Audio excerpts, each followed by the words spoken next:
Buenos días, tardes, noches. En esta clase vamos a hablar de corriente eléctrica.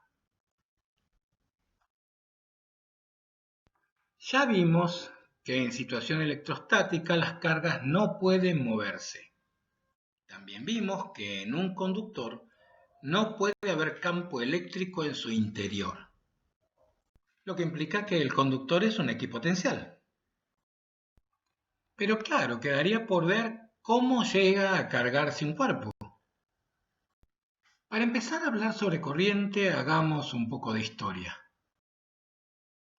Si bien la electricidad se conocía desde hace muchísimo tiempo, creo que todos podemos recordar el famoso experimento de Benjamin Franklin de 1752 con el barrilete y la llave que demostró que los rayos eran de naturaleza eléctrica. En 1800, Alessandro Volta, un físico y químico italiano, inventa la primera pila, una celda electrostática capaz de producir corriente eléctrica. A principios del siglo XIX, Humphrey Davy logra identificar elementos químicos usando electrólisis mediante la pila de Volta y se considera el padre de la electroquímica. En 1823, el físico francés Ampère establece los principios de la electrodinámica formulando las leyes que gobiernan las fuerzas entre dos cables que conducen corrientes. En 1826, el físico alemán Georg Ohm enuncia la famosa ley de Ohm que dice que la diferencia de potencial es igual a la corriente por la resistencia. En 1845, el físico alemán Gustav Kirchhoff enuncia sus famosas leyes que nos permiten resolver circuitos. Claro que esta no es una presentación exhaustiva sobre la historia de la corriente, pero nos permite tener una idea de cuánta gente trabajó en el tema, sobre todo en el siglo XIX. Todos sabemos que la corriente está formada por cargas en movimiento. El tema es cómo hacemos para describirla. ¿Qué necesitaríamos para lograr esta descripción? Bueno, hacen falta dos cosas. En primer lugar, un modelo de la distribución de velocidades y la movilidad de las cargas en el material. Y claro, alguna explicación de cómo y por qué se mueven. El modelo clásico que nos permite describir la conducción eléctrica en los metales fue propuesto por un físico alemán llamado Paul Drude en 1900 y posteriormente desarrollado por el físico holandés Hendrik Lorentz en 1909, que además creó la famosa transformación de Lorentz que se utilizó en relatividad. ¿Pero de qué se trata este modelo? Vamos a considerar un conductor como un arreglo regular tridimensional de átomos o iones, una rejilla de átomos y iones tridimensional, más un conjunto de electrones libres. Estos electrones se pueden mover cuando los átomos libres se condensan en un sólido. Cuando no hay ningún campo eléctrico aplicado, se mueven a través del conductor en direcciones completamente al azar, igual que si tuviéramos moléculas de gas moviéndose en un recipiente. Ahora imaginen que se aplica un campo eléctrico en el conductor. Los electrones van a empezar a moverse en una dirección opuesta a la del campo eléctrico porque son de carga negativa con una cierta velocidad v. Claro que los electrones no se van a mover con total libertad porque se van a encontrar con los átomos de la red. Imaginen el movimiento de los electrones como el de una bolita bajando por un plano inclinado que tiene clavos clavados. O quizás el movimiento de la bolita de un flipper. ¿Vieron eso alguna vez? Pues muy antiguo. Lo que vamos a asumir en este modelo es que el movimiento de un electrón después de una colisión es independiente del movimiento antes de la colisión. Esto quiere decir que el movimiento después de un choque es completamente aleatorio. Entonces, al aplicar el campo eléctrico, cada carga sufre una fuerza igual a Q por el campo eléctrico. ¿Se acuerdan? Pero por otro lado, como dijimos antes, están los átomos del conductor con los que se tienen que enfrentar los electrones. Y esa interacción la vamos a representar con una fuerza de rozamiento que sea proporcional a la velocidad de arrastre de los electrones y de sentido contrario. Y claro, por la segunda ley de Newton vamos a obtener que masa por aceleración de las partículas va a ser igual a la carga por el campo eléctrico menos ese coeficiente de rozamiento por la velocidad. Y por supuesto que esta es una ecuación diferencial de primer orden en la velocidad y bastante fácil de resolver, de la que se obtiene una expresión para la velocidad como la que vemos aquí. Lo interesante es que, como vemos en los gráficos, la velocidad tiene una asíntota horizontal que es una velocidad límite.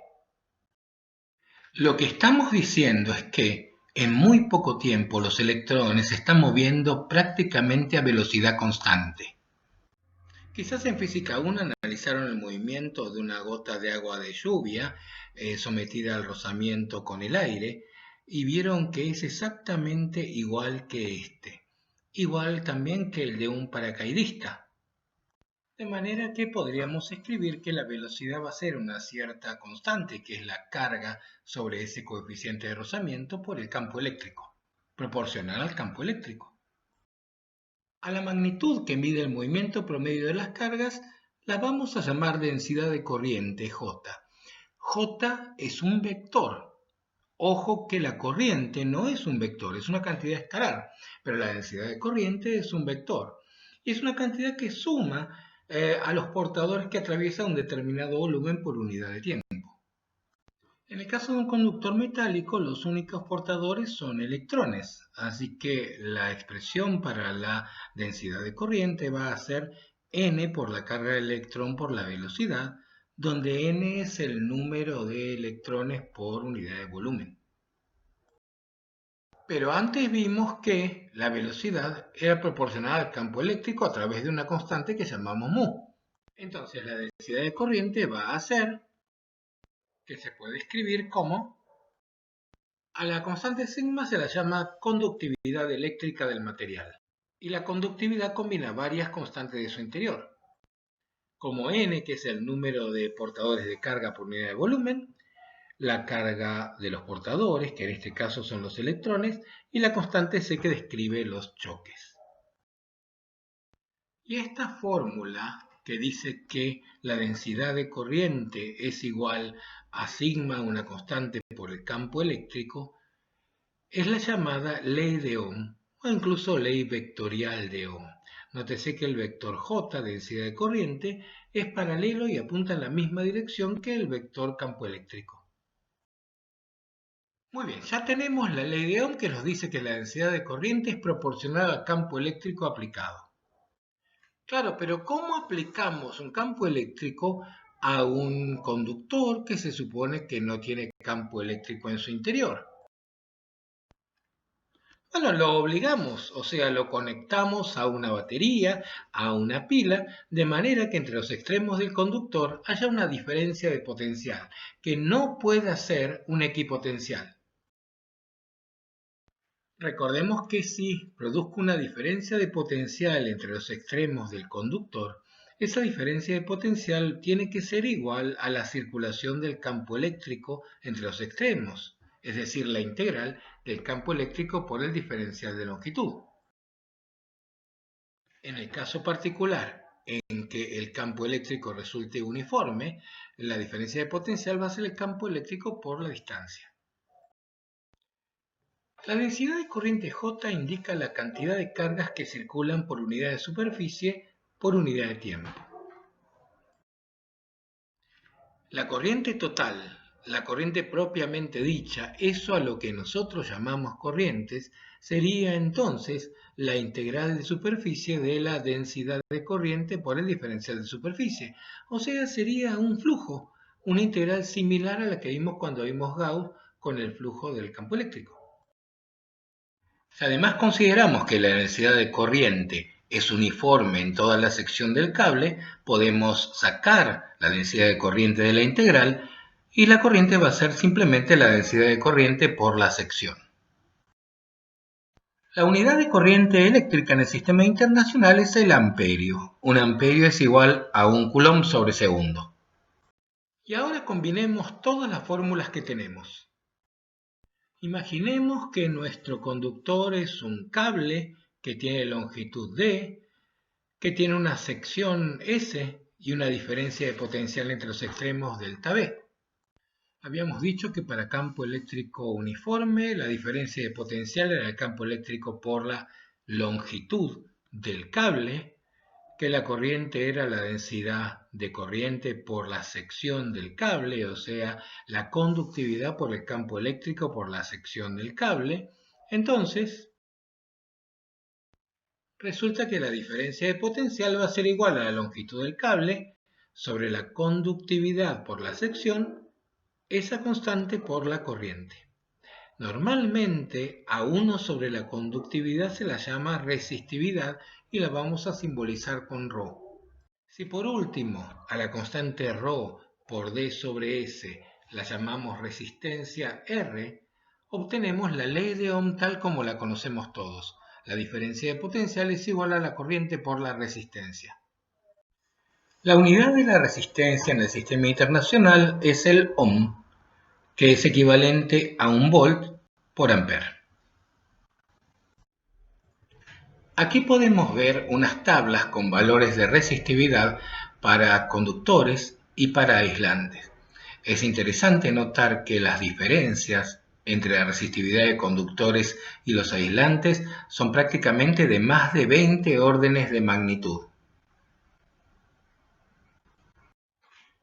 Creo que todos alguna vez hemos tenido una resistencia en la mano o hemos visto alguna en un aparato electrónico abierto. Y quizás nos llamó la atención las banditas de colores que aparecen. Generalmente el valor de una resistencia se designa con 4 bandas de colores. Hay casos en donde pueden aparecer 5 también, pero lo más normal son 4. Las dos primeras bandas representan el primer y segundo dígito del valor de la resistencia. Por ejemplo, si la primera banda es verde y la segunda violeta, el primer dígito es 5 y el segundo es 7. La tercera banda representa una potencia de 10 por la que hay que multiplicar los dos números anteriores. Entonces, por ejemplo, si la tercera banda es roja, eso significa que tenemos que multiplicar por 10 al cuadrado. Por lo tanto, el valor de nuestra resistencia en ohm va a ser 57 por 10 al cuadrado o 5700 ohm. Por último, la cuarta banda, que puede ser dorada, plateada o no existir, representa la tolerancia o la precisión con la que fue construida esa resistencia. Una banda dorada implica una precisión de más o menos el 5%, una plateada más o menos 10%, y si no hay ninguna banda, más o menos 20%. Y por ahora terminamos, y seguiremos la próxima comenzando con circuitos y agrupaciones de resistencias. Hasta luego.